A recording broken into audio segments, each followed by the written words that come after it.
Alright guys, if you've made it past the contract time and your offer has been accepted, now comes the next fun part. Step number 5 in buying your home, which is get a home inspection. Now, there is no requirement in the state of Colorado for inspectors to be licensed. There is several certification entities, but there's no license required as of the day of this video requiring that inspectors be licensed. So definitely consult with your realtor, if you're using one, as to a list of inspectors that maybe their clients have used in the past that they have had a good experience with, and their buyers have had a good experience with. They will usually have a list of anywhere from 2 to 3 that you can call. I always recommend that my buyers are the ones that call in because we want it to be somebody that you are comfortable with inspecting your home.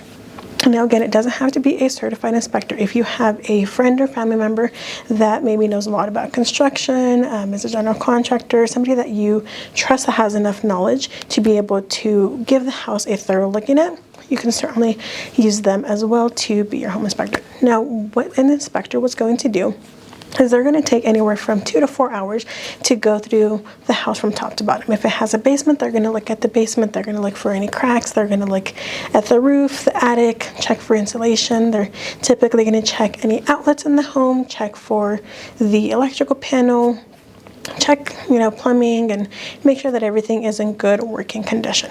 And once they're done, within usually a couple of days, they're going to give you a report that looks kind of like this.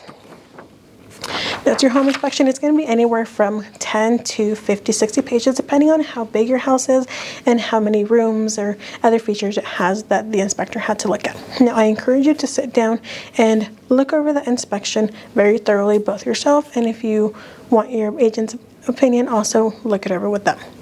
Now, as a result of what comes up with this inspection, you have a couple of different options. You can choose to terminate the contract if, say, there's a pretty big extensive list or there's some pretty big ticket items that you just can't move past.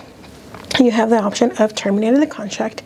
You also have the option of asking the seller to fix certain items that came up during the inspection and negotiate that with them.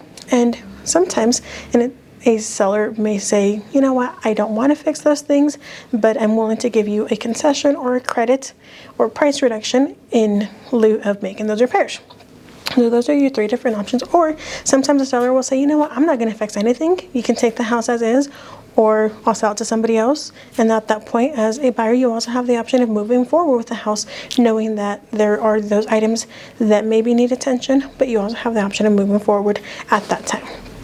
So definitely take a really good thorough look at the inspection. It's also a good idea if you are there during the inspection process, at least towards the end of the inspection, so that the inspector can talk to you about what was found, if there are any big items or if there's maybe some smaller items that you can take care of. But it's always encouraged that you, the buyer, are present at some point during the inspection so they can review the results with you. So that again is step 5 in the home buying process.